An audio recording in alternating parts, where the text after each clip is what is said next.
Hi everyone, welcome back to my YouTube channel. बच्चों, मैंने आपको ना सर्कुलेटरी सिस्टम करवाया था, उसमें अर्ट करवा दिया। फिर नेक्स्ट हमारी वीडियो आई ब्लड से। ठीक है, नेक्स्ट हमारी वीडियो ब्लड में प्लाज्मा, आरबीसी, डब्ल्यूबीसी ये सब हमने कर लिए।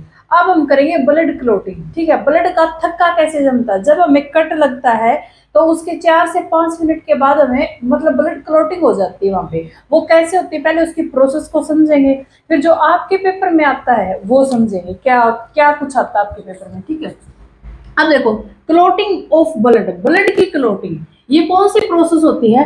Cascading process. इस प्रोसेस का पहले तो नाम ही पूछ लेगा आपसे कि क्लोटिंग ऑफ ब्लड, इसको क्या बोलते हैं? Cascading process. ठीक है, अब देखो, ब्लड की क्लोटिंग को ही हम कोएगुलेशन बोलते हैं।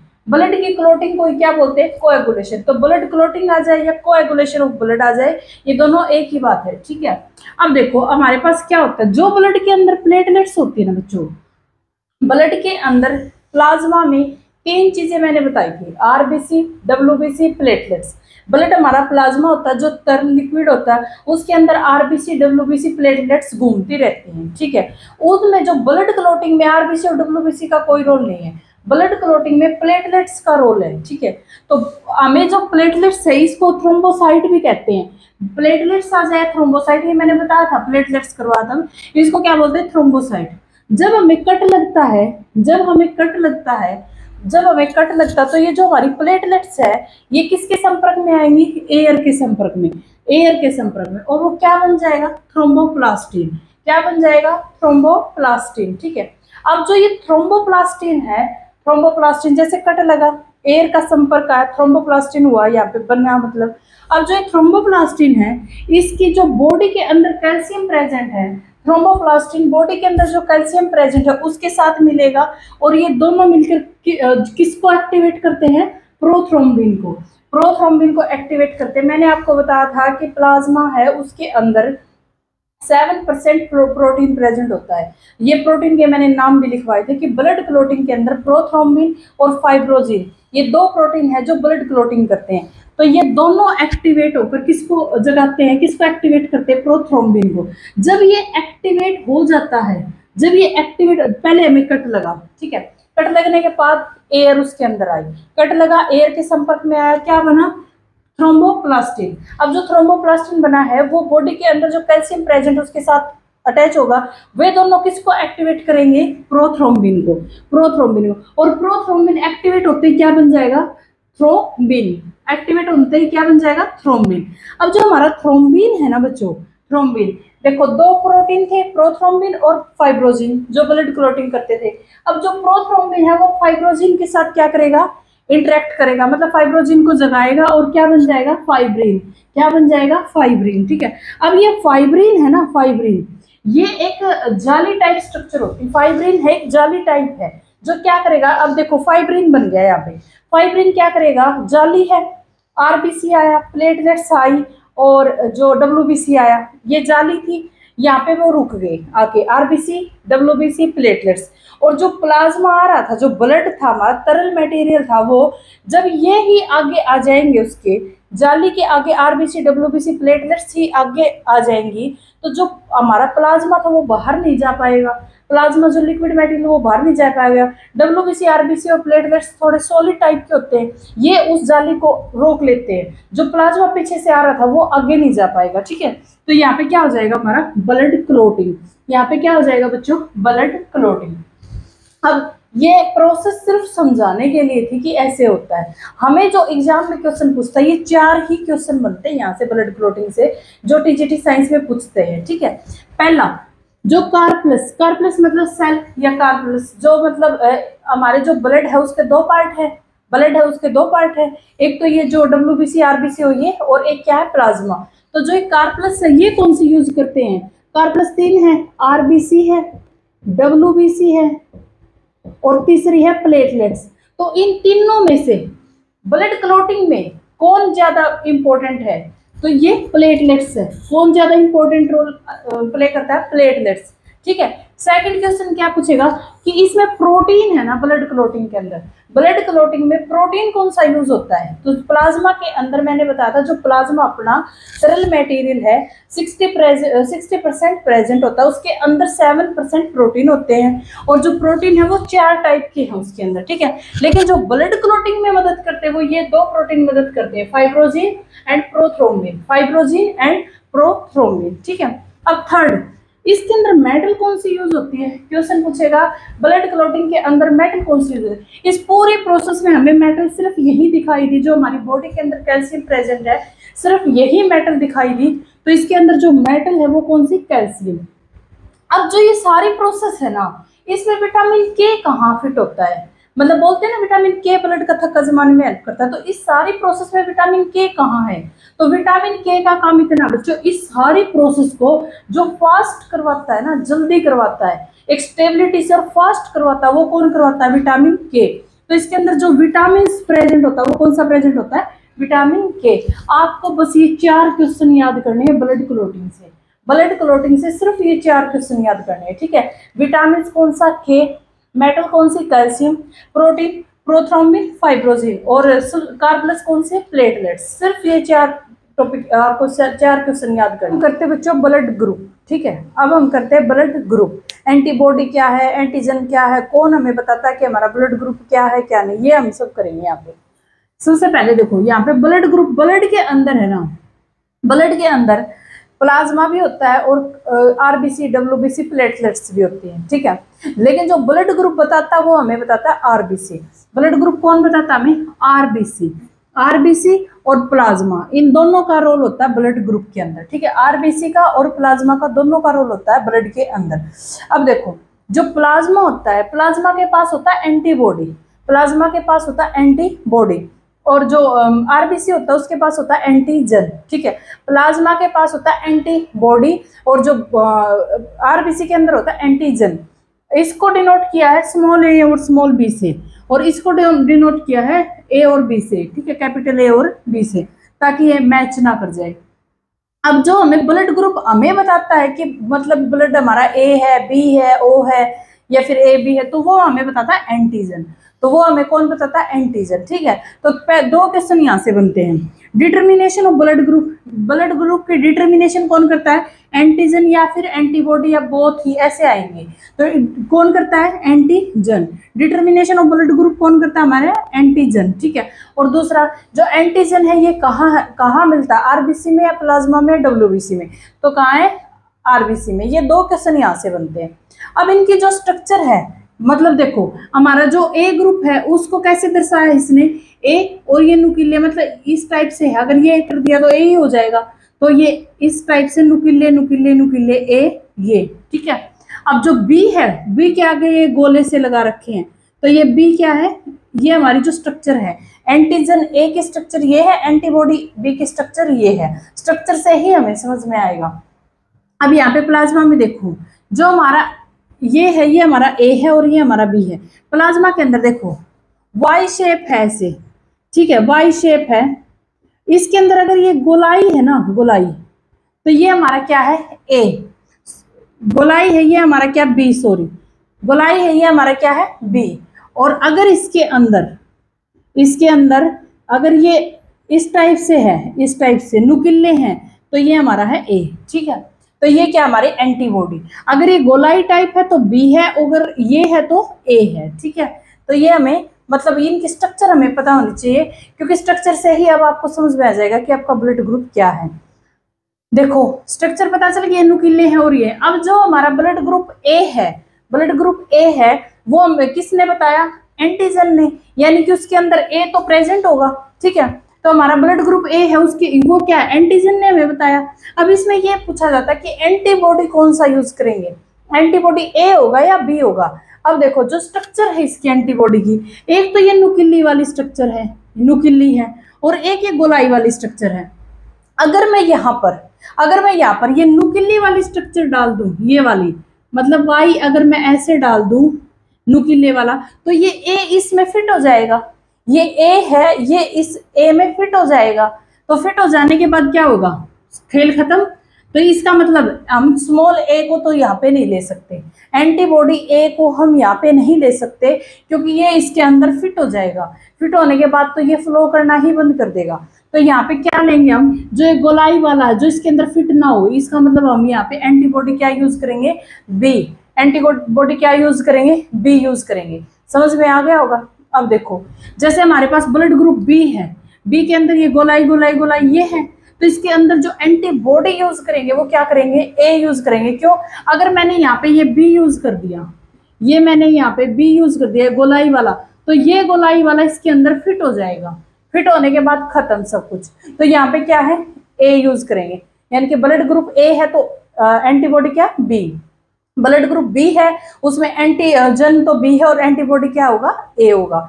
ठीक है, अब हमारे पास आ गया ए ग्रुप, ए और बी। अब एक बात कहो, यहाँ पे देखो नुकीले भी है और गोल गोल भी है।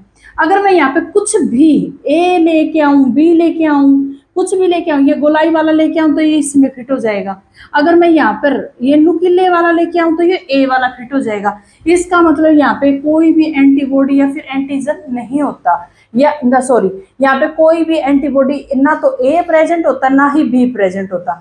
तो ए बी के अंदर ना तो एंटीबॉडी ही प्रेजेंट नहीं होता, ए और बी कोई प्रेजेंट नहीं होता। ठीक है, अब ब्लड ग्रुप ओ देखो, ओ के अंदर कुछ भी नहीं है, ब्लड ग्रुप 0, इसके अंदर तो कुछ भी नहीं है ना, मतलब एंटीजन मतलब ना ए है और ना ही बी है। ठीक है, तो इसमें जो एंटीबॉडी है वो दोनों हो सकते हैं, क्योंकि फिट तो होएगा नहीं, तो एंटीबॉडी हमारे पास दोनों हो सकते हैं। ठीक है, तो ये आपको समझ में आ गया होगा, बिल्कुल इजी, जैसे स्ट्रक्चर से ही पता चल जाता है। ब्लड ग्रुप ए है तो antibody B, blood group B है तो एंटीबॉडी ए बी के अंदर कोई भी एंटीबॉडी प्रेजेंट नहीं होता। ब्लड ग्रुप ओ है तो एंटीबॉडी है। अब आपके क्वेश्चन तो कुछ भी पूछ सकता है, सिंपल ये भी पूछ सकता है कि एंटीबॉडी किसके अंदर प्रेजेंट नहीं होता, यहाँ से भी क्वेश्चन पूछ सकता है। तो ये आपको समझ में आ गया होगा। अब देखो बच्चों, क्या है हमारे पास, RH फैक्टर। अब हमारे पास क्या है, RH फैक्टर। ठीक है, ब्लड ग्रुप ए और बी का हम पता कैसे लगा सकते हैं, जैसे मेरा ब्लड लिया किसी ने और उसको 2 स्लिट से ऐसे पतला कर लिया, अगर उसके अंदर एक ट्रायंगल शेप दिखाई दे रही है, इसका मतलब मेरा जो ग्रुप है वो ए है। अगर एक सर्कल टाइप दिखाई दे रहा है, इसका मतलब मेरा ब्लड ग्रुप बी है। और अगर दोनों है तो इसका मतलब ए बी है, और कुछ भी नहीं है तो इसका मतलब मेरा ब्लड ग्रुप ओ है।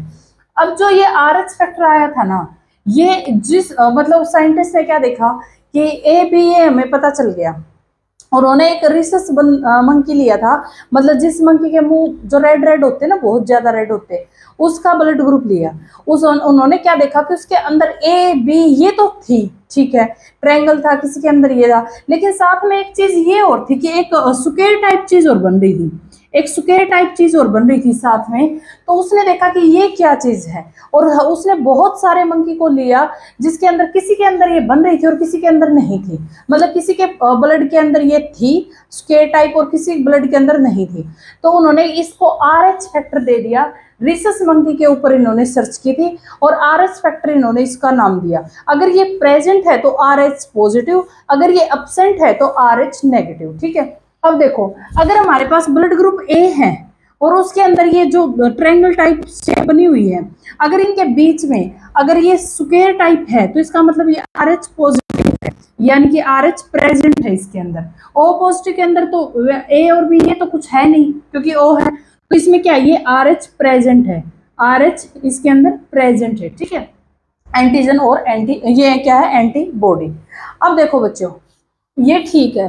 अब हमें ब्लड ग्रुप ट्रांसफर का पता होना चाहिए कि ब्लड ग्रुप हम ट्रांसफर कैसे करते हैं। ठीक है, अब देखो ब्लड ट्रांसफर कैसे करते हैं, जो डोनेट करने वाला होता है ना, जो डोनेट करने वाला डोनर होता है, उसका तो हम एंटीजन चेक करते हैं कि ब्लड ग्रुप ए है बी है, वो तो सिंपल सी बात है। जो डोनर होगा तो यही तो बोलेंगे भाई तेरा ब्लड ग्रुप ए पॉजिटिव है, बी ए है, बी है, क्या है। ठीक है, जो डोनर है उसको क्या चेक करते हैं, एंटीजन और एक RH फैक्टर। ठीक है, एंटीजन और RH फैक्टर। और जो रिसीवर है उसका क्या चेक करते हैं हम, एंटीबॉडी।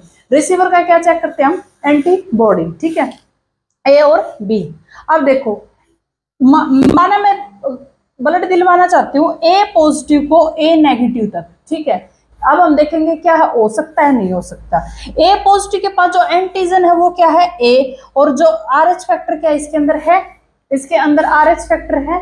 तो ब्लड ग्रुप जब डोनेट करते हैं तो ये दोनों चीजें देखी जाती है, ए बी और RH फैक्टर भी। ठीक है, और इसके अंदर RH फैक्टर तो नहीं है, ठीक है, RH नेगेटिव है। और एंटीबॉडी क्या है इसके अंदर? बी, क्योंकि रिसीवर का क्या देखा जाता है? एंटीबॉडी देखा जाता है। इसका क्या देखा जाता है? एंटीजन, डोनर का, और रिसीवर का क्या? एंटीबॉडी। अब देखो ए से बी तक ये तो ठीक है, ए हो गया और बी, मतलब इसके अंदर जो हमें एंटीबॉडी मिलता है वो बी ही होता है, ये बिल्कुल ठीक है, ये दोनों सही है, पेयर बनेगा। लेकिन जो RH पॉजिटिव फैक्टर है, RH पॉजिटिव जब उसके अंदर जाएगा, जब ये वाला उसके अंदर जाएगा जिसके पास नहीं है, तो क्या कर देगा? वहां पे जो चीज नहीं है वो उसके पास जाएगी, तो इसका मतलब वहां पे क्या हो जाएगा? ब्लड क्लोटिंग हो जाएगी, ब्लड क्लोटिंग, ठीक है। और वहां से खून का थक्का जम जाएगा, जो कि बिल्कुल भी मतलब ये मानो बिल्कुल खतरनाक चीज है। तो RH फैक्टर है, इसके अंदर जाएगा तो ब्लड क्लोटिंग कर देगा, और ब्लड क्लोटिंग नहीं होनी चाहिए ब्लड के अंदर, ये तो आपको पता है। अब अगर मैं देखूं इसका मतलब पॉजिटिव वाला नेगेटिव वाले को नहीं दे सकता, क्योंकि उसके अंदर RH फैक्टर है, इसके अंदर एंटी RH है, ये वाला पेयर बिल्कुल ठीक है, ये वाला पेयर गलत हो गया, ठीक है। तो इसका मतलब पॉजिटिव वाला नेगेटिव को नहीं दे सकता, इसका मतलब जो बी पॉजिटिव है बी नेगेटिव को नहीं दे सकता, ए पॉजिटिव है ए नेगेटिव को नहीं दे सकता, ओ पॉजिटिव है ओ नेगेटिव को नहीं दे सकता। ये यहाँ से ये हो गया। अब देखो ए नेगेटिव वाला ए पॉजिटिव वाले को दे सकता है नहीं दे सकता, यहाँ से ये देखेंगे। तो जो ए पॉजिटिव वाला है ना, ए पॉजिटिव वाला, उसके पास जो एंटीजन है वो ए है, ए पॉजिटिव के पास एंटीजन है वो ए है, सॉरी ए नेगेटिव के पास, और इसके पास कोई RH फैक्टर नहीं है, यानी कि इसके पास RH फैक्टर है ही नहीं, तो उसके अंदर जाके क्या तबाही मचाएगा? इसके अंदर कोई RH फैक्टर नहीं, इसका हमें एंटीबॉडी देखना है, इसके पास एंटीबॉडी, इसके पास बी पॉजिटिव है, सॉरी एंटीबॉडी बी है और RH फैक्टर है, लेकिन हमें तो इसका देखना है ना, मतलब जो देने वाला है उसके पास RH पॉजिटिव है RH नेगेटिव वो देखना हमें, और उसके पास एंटीजन कौन सा वो देखना है। एंटीजन ए था, एंटीबॉडी इसके पास बी मिल गया, दोनों का बहुत अच्छा पेयर मिल गया हमें, ये रहा दोनों का पेयर, मतलब ये इसको ब्लड दे सकता है, ये इसको, इसके पास RH फैक्टर नहीं है, तो इसके पास है वो तो ठीक है, कोई बात नहीं, RH हो या ना हो, इसके पास तो नहीं, कोई नई चीज तो नहीं डली, तो इसका मतलब ए नेगेटिव वाला ए पॉजिटिव वाले को ब्लड ग्रुप दे सकता है। तो जितने भी नेगेटिव है वो पॉजिटिव को ब्लड ग्रुप दे सकते हैं, यानी कि A B negative B positive को दे सकता है, A B negative A B positive को दे सकता है, ओ नेगेटिव ओ पॉजिटिव को दे सकता है, ठीक है। यहाँ से हमें ये पता चल गया। अब हमारे पास क्वेश्चन आता है कि यूनिवर्सल डोनर, यूनिवर्सल डोनर कौन है? ओ। अगर पॉजिटिव नेगेटिव नहीं है तो यूनिवर्सल डोनर कौन है? ओ सबको डोनेट कर सकता है ब्लड ग्रुप, ठीक है, लेकिन सबसे ले नहीं सकता। ओ सबको डोनेट कर सकता है, ले नहीं सकता सबसे। तो ओ में भी कौन सा? ओ नेगेटिव, ओ नेगेटिव सबको दे सकता है, ठीक है, क्यों? क्योंकि इसके पास कोई भी RH फैक्टर नहीं होता, ये सिंपल है, ये सबको दे सकता है। ओ पॉजिटिव नहीं दे सकता सबको, ओ नेगेटिव सबको दे सकता है, ठीक है। यूनिवर्सल एक्सेप्टर कौन है? ए बी, अगर ये आ जाए A group B group A B या फिर ओ, तो हम ए बी बोलेंगे, लेकिन ये आ जाए A B positive A B negative both, ये तो यूनिवर्सल एक्सेप्टर कौन है? A B positive. A B positive देखो यहाँ से ये सब का एक्सेप्ट कर रहा है, इसके अंदर RH फैक्टर है, ये सबसे एक्सेप्ट कैसे कर लेगा? क्योंकि इसके पास कोई एंटीबॉडी नहीं है, इसके पास एंटीबॉडी नहीं है, तो चाहे कोई भी इसको दे दो, ए वाला दे सकता है इसको, बी वाला भी दे सकता है, ये यूनिवर्सल एक्सेप्टर, इसके पास कोई एंटीबॉडी नहीं है, ठीक है। तो यूनिवर्सल एक्सेप्टर कौन हुआ? ए पॉजिटिव, ठीक है। नेगेटिव वाला पॉजिटिव को दे सकता, सभी नेगेटिव पॉजिटिव को दे सकते हैं, ए नेगेटिव बी पॉजिटिव को दे सकता है, सॉरी ए नेगेटिव ए पॉजिटिव को दे सकता है, बी नेगेटिव बी पॉजिटिव को दे सकता है। यहाँ से ये क्लियर हुआ, यहाँ से क्या क्लियर हुआ कि पॉजिटिव वाले नेगेटिव वाले को नहीं दे सकते, ठीक है। अब जो ग्रुप ब्लड ग्रुप को कैसे फाइंड आउट करते हैं हम, मतलब जी पेरेंट्स का ब्लड ग्रुप से बच्चे का ब्लड ग्रुप को कैसे फाइंड आउट किया जाता है कि इसमें पॉसिबिलिटी क्या हो सकती है? ये देखो, माना मदर का ए है फादर का बी है, ठीक है, या फिर अपोजिट है, फादर का ए है मदर का बी है, ये मेल फीमेल का कुछ भी हो सकता है, ए बी, ठीक है। अगर ये दोनों है तो कोई भी ग्रुप आ सकता है, यहाँ पे all group A B O, कोई भी ग्रुप पॉसिबिलिटी है, चारों की चारों पॉसिबिलिटी है, बच्चे में कोई ग्रुप आ सकता है। ये 4-5 मेथड है, ये आपको समझने पड़ेंगे अगर हमें ब्लड ग्रुप फाइंड आउट करना हो। अगर ये ए बी है, जो मतलब एक का ग्रुप मेल या फीमेल में से एक तो ए बी ब्लड ग्रुप है और दूसरे का अदर, कुछ भी हो सकता है, ए बी ओ कुछ भी हो सकता है, तो ओ नहीं, ओ को छोड़कर सभी आ सकते हैं। मतलब ए बी की जो दुश्मनी है वो ओ के साथ है, वो ओ के साथ नहीं रहना चाहता, तो यहाँ पे क्या, ओ को छोड़कर सभी ब्लड ग्रुप आ सकते हैं। ठीक है, यहाँ पे ओ है और अदर है, मतलब या तो एक का ब्लड ग्रुप ओ है पेरेंट्स में से, और एक का कोई दूसरा ग्रुप है, तो ओ और अदर सेम टू सेम यही आ जाएंगे यहाँ पे। ठीक है, अगर एक का ब्लड ग्रुप ओ है और एक का ए बी है, यानी कि मदर या फादर में से एक तो ओ है और एक ए बी है, तो यहाँ पे ये दोनों तो हम साथ साथ नहीं रह सकते, हम साथ साथ नहीं है।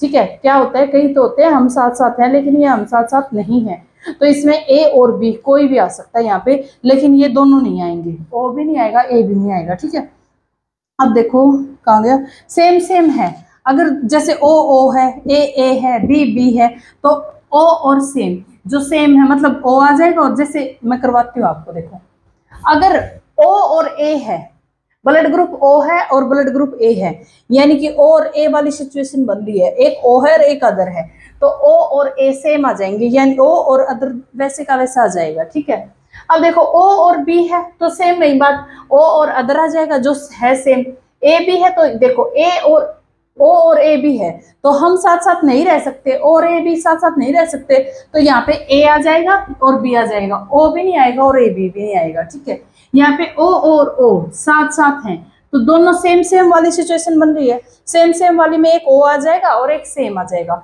ओ से ये है और सेम ये है, दोनों के दोनों सेम ही आ जाएंगे। ठीक है, अब देखो ए है, दोनों सेम सेम वाली सिचुएशन बन रही है, तो ओ और सेम, एक तो ओ और एक इन दोनों में से यही वाला सेम। ठीक है, ए और बी है, ए और बी है तो पहले वाली सिचुएशन में बन रही है ऑल ग्रुप, कोई ग्रुप आ सकता है यहाँ पे, ए और बी है तो आपसे क्वेश्चन सीधा ये पूछेगा कि जो सबसे ज्यादा पॉसिबिलिटी है वो किस में है। भाई बच्चे का ज्यादा ब्लड ग्रुप है, उसकी पॉसिबिलिटी सबसे ज्यादा किसकी है, तो मदर फादर का ब्लड ग्रुप ए बी होना चाहिए, चाहे हो कोई से का कोई सा, लेकिन ए बी होना चाहिए। ठीक है, तो सबसे ज्यादा पॉसिबिलिटी इसमें है, ए बी में। ऐसे क्वेश्चन डालेगा आपकी, ए और ए बी है, ए और ए बी, यहाँ से ए बी एंड अदर, तो ओ नहीं आ सकता, कोई ग्रुप आ सकता है, तो यहाँ पे ओ नहीं है, कोई ग्रुप ए बी आ सकता है, बी बी और ए बी, ये दोनों सेम सेम है, सेम सेम वाली सिचुएशन बन रही है, ओ और सेम, ओ और सेम बी वाला। ठीक है, ए बी और ए बी है, बी और ए बी है, मतलब ओ को छोड़कर कोई ग्रुप, ओ को छोड़कर कोई भी, ए बी। ठीक है, ए बी और ए बी है, अगर ए बी और ए बी है तो दोनों सेम सेम वाली सिचुएशन बन रही है, सेम सेम वाली में ऐसे बोल रहा कि ओ आए या फिर सेम आए, तो ओ तो आ नहीं सकता, तो सेम तो ये आ गया ए बी, ओ आ नहीं सकता, तो यहाँ पे क्या आ जाएगा, ए एंड बी। ठीक है, ये आपसे पूछेगा क्वेश्चन, ये डालेगा मेन तो कि ये सबसे ज्यादा ब्लड ग्रुप की पॉसिबिलिटी इसकी है। ठीक है, बाकी आपको ये पांचों स्टेप आने चाहिए ब्लड ग्रुप के लिए, पांचों आने चाहिए आपको। ठीक है बच्चों, देखो जितना समझाने का था ना उतना मैंने समझा दिया आपको। ठीक है, लेकिन कई बच्चे ऐसे बोलेंगे कि टेबल नहीं बनवाई, आपको टेबल तो बहुत ज़रूरी थी, टेबल तो बनवानी चाहिए थी, तो उसके लिए मैंने मतलब एक टेबल भी बनवा दी, लेकिन ज़रूरी था जितना आपको समझ में आए, ज़्यादा ज़रूरी ये चीज़ थी कि आपको समझ में आए। ठीक है, कि ब्लड ग्रुप कौन किसको दे सकता है, कौन किसको नहीं दे सकता, यूनिवर्सल डोनर कौन है और यूनिवर्सल एक्सेप्टर कौन है। अब देखो मैंने शुरू में ही बताया कि पॉजिटिव नेगेटिव को नहीं दे सकता, पॉजिटिव नेगेटिव को नहीं दे सकता, बता दिया, और नेगेटिव पॉजिटिव को दे सकता है, नेगेटिव पॉजिटिव को दे सकता है, पॉजिटिव नेगेटिव को नहीं दे सकता। ओ नेगेटिव यूनिवर्सल डोनर है, ए बी है जो यूनिवर्सल एक्सेप्टर है। ठीक है, ए बी है वो यूनिवर्सल एक्सेप्टर है। ठीक है, अब देखो जो हाँ, अब देखो जो हमारे पास ए पॉजिटिव है, ए पॉजिटिव ये किसको डोनेट कर सकता है, ए पॉजिटिव किसको डोनेट कर सकता है, देखो पॉजिटिव नेगेटिव को डोनेट नहीं कर सकता, हमें पता चल गया, पॉजिटिव है नेगेटिव को डोनेट नहीं कर सकता, तो ये डोनेट किसका कर सकता है, ये खुद को डोनेट कर सकता है, खुद को डोनेट कर सकता है, और यूनिवर्सल एक्सेप्टर को डोनेट करवा सकता है, मतलब यूनिवर्सल एक्सेप्टर है जो हमारा ए पॉजिटिव, ए बी पॉजिटिव, इसको डोनेट कर सकता है। ठीक है, और ले किससे सकता है, ये ले किससे सकता है, ये नेगेटिव से ले सकता है और ये खुद से भी ले सकता है, यानी कि ये ओ ए पॉजिटिव खुद वाले से भी ले सकता है, ए नेगेटिव से भी ले सकता है, ओ नेगेटिव यूनिवर्सल डोनर है वो तो देगा ही इसको, लेकिन ये पॉजिटिव से भी एक्सेप्ट कर सकता है। पॉजिटिव वाला पॉजिटिव से और एक्सेप्ट कर सकता है और नेगेटिव से भी एक्सेप्ट कर सकता है। जो ओ है हमारा यूनिवर्सल डोनर है, ओ में भी जो यूनिवर्सल डोनर है वो कौन है, ओ नेगेटिव। लेकिन ये ओ पॉजिटिव से भी ले सकता है और नेगेटिव से भी ले सकता है, ठीक है। अब हमारे पास क्या आ गया, ए नेगेटिव।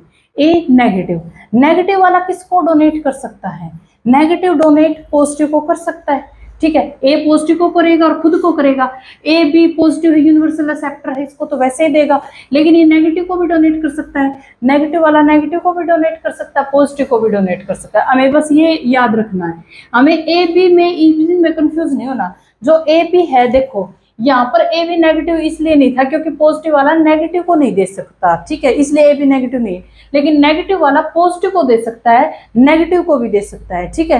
तो इसलिए ये ए और ए बी दोनों को डोनेट कर सकता है। ए बी के पास कोई एंटीबॉडी नहीं होती, वो ए से आराम से एक्सेप्ट करवा सकती है, ए से आराम से ब्लड ग्रुप ले सकती है, ठीक है।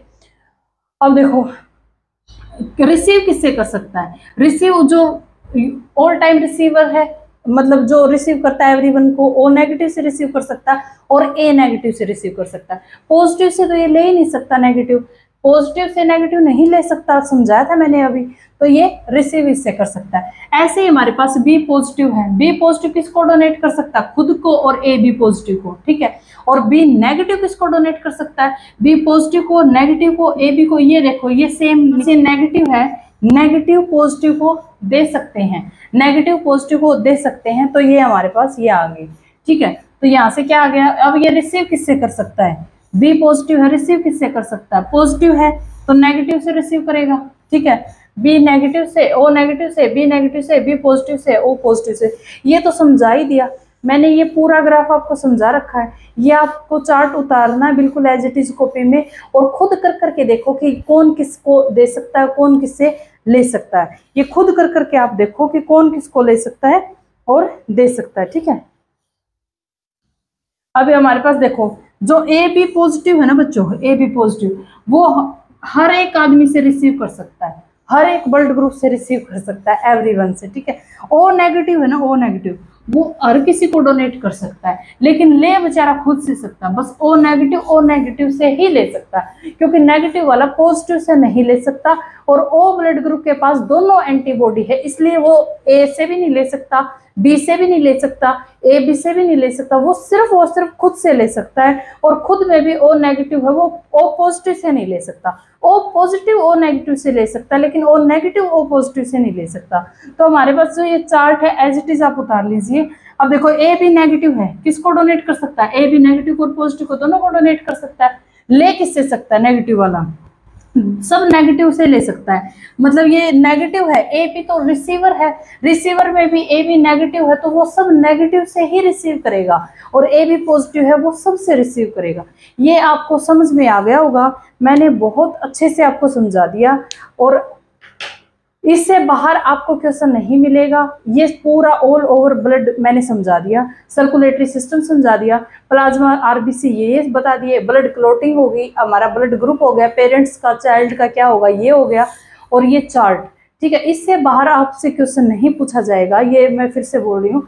आप इतना कर लोगे तो सफिशिएंट है, सफिशिएंट। अब हम मिलते हैं नेक्स्ट वीडियो में नए टॉपिक के साथ। Thank you.